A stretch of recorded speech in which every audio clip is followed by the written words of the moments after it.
जब मैं सुबह उठता हूँ तो यही सोचता हूँ कि जो मैं करने जा रहा हूँ उसके अंदर कोई अच्छी बात है या नहीं।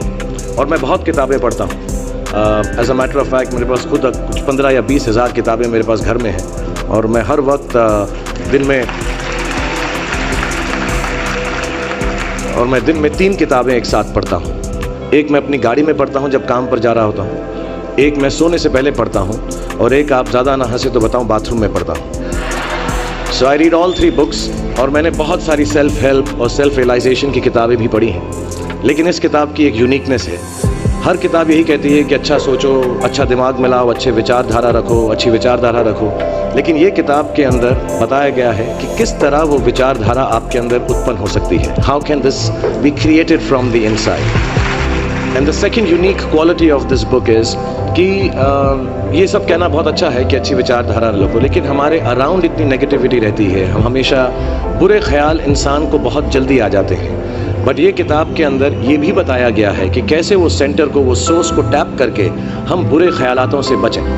As a matter of fact ये हमारी ज़िंदगी की सबसे बड़ी लड़ाई होनी चाहिए। मैं इस किताब में से 2 पंक्तियाँ आपको बताना चाहूँगा कि हमें लगता है कि विचारों वाला रावण ज़्यादा शक्तिशाली है, पर उसे ताकत कहाँ से मिलती है? उसे ताकत हमसे ही मिलती है, हमारी सोच से मिलती है।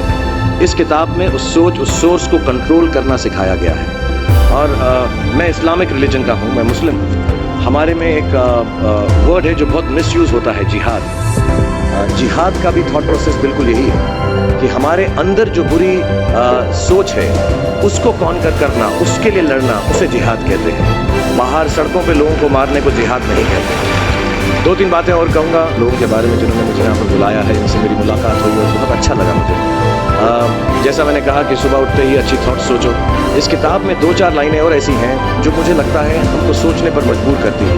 If you get up in the morning and if you think only good thoughts, किसी के लिए बुरा मत सोचो, सिर्फ अपना अच्छा सोचो। मैं बड़ा सेल्फिश आदमी हूँ और मैं बिलीव करता हूँ कि अगर दूसरों का सोचने का मौका ना मिले, अपने लिए भी सिर्फ अच्छी बात सोचो। ये मत सोचो कि दूसरा हार जाए, ये सोचो कि मैं कैसे जीतूं। It's only a way that you can turn around the same thought. Because as this book says, विश्व में किसी भी चीज के भौतिक निर्माण से पहले उसका विचारों में निर्माण होता है, which is true. I believe all things created in this world are created by our own thoughts. जो विचार होश और जोश में किए जाते हैं वे ही हकीकत को बदलते हैं। दुनिया वैसी नहीं है जैसा आप सोचते हो, दुनिया वैसी है जैसे आप हो।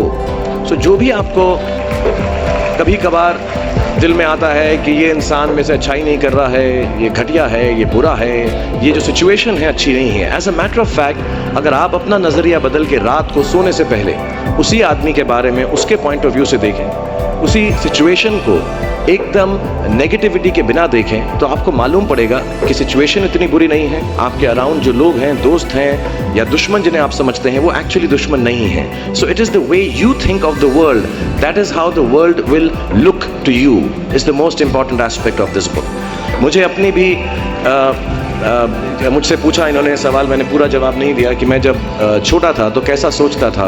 मैं सोचता था कि इतना बड़ा स्टार बन जाऊंगा। आई रिमेंबर मैंने टीवी में एक सीरियल किया था, आप लोग शायद बहुत सारे यहाँ पे छोटे इन्होंने देखा नहीं होगा, एक फौजी सीरियल किया था मैंने।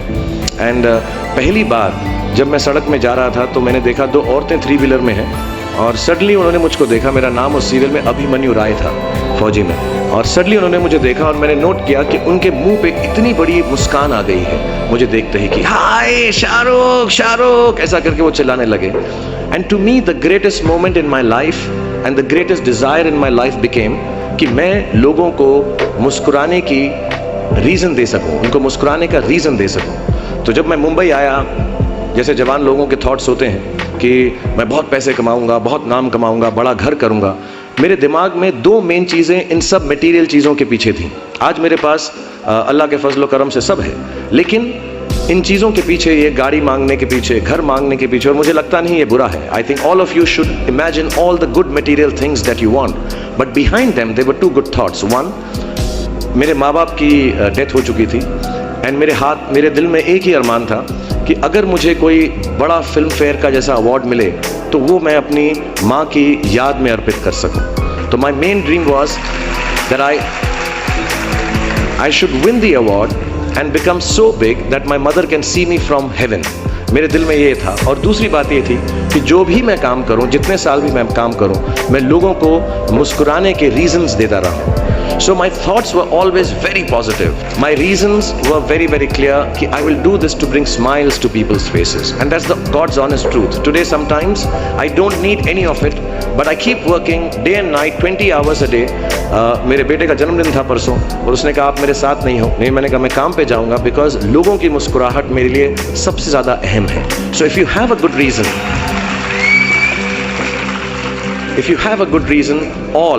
all your thoughts and beliefs and everything that you want in this material world will come through. जितने भी जवान पीढ़ी के लोग यहाँ पर हैं मेरे जैसे, जो 20-22 साल के हैं, उन सब से मैं यही गुजारिश करूँगा कि प्रैक्टिकल पर्पसफुलनेस, कि जो काम आप कर रहे हैं उसका कहीं ना कहीं नतीजा अंजाम मिलना बहुत ज़रूरी है। अगर आप 8 घंटे काम कर रहे हैं तो उसकी आपको तनख्वाह मिलनी चाहिए। अगर आप फिल्मों में काम कर रहे हैं तो आपको उसके लिए अवार्ड मिलना चाहिए। जो भी मटेरियल चीज़ आपके दिल में है उसकी आस्था, उसका दिमाग में, उसको हमेशा रखें। मैं कभी भी किसी बच्चे को ये नहीं कहूँगा कि सारी ज़िंदगी सोशल वर्क में गुजार दो, अच्छे काम करो, सिर्फ प्रेयर करो। No, I think you should go and get what you want in life, all the material things. You should have a big house for your family. You should have a good car for your elder parents. You should be able to educate your sister and your daughter to the best possible way that you can. Please do all that. But somewhere in your heart, remember that each job that you do, जो भी कार्य आप करें, जो भी काम आप करें, उससे कहीं ना कहीं ह्यूमैनिटी का कुछ ना कुछ पॉजिटिव होना ज़रूरी है। कहीं ना कहीं पर उनका बढ़ावा होना ज़रूरी है। If you keep that thought in mind, मैं भी आपको बताऊंगा, कुछ लोगों ने स्टीव जॉब्स के बारे में सुना होगा। अभी रिसेंटली उनका देहांत हुआ। उनको कैंसर था, पैनक्रियाटिक कैंसर था। एंड उन्होंने एप्पल कंपनी, सबसे बड़ी कंपनी मानी जाती है दुनिया के अंदर आजकल, उन्होंने अपने अंतिम समय में 6 महीने में रियलाइज़ किया कि जब भी मुझे मालूम पड़ा कि अब मेरी मौत करीब है, मुझको फेलियर और सक्सेस दोनों का डर या उससे खुशी ख़त्म हो गई।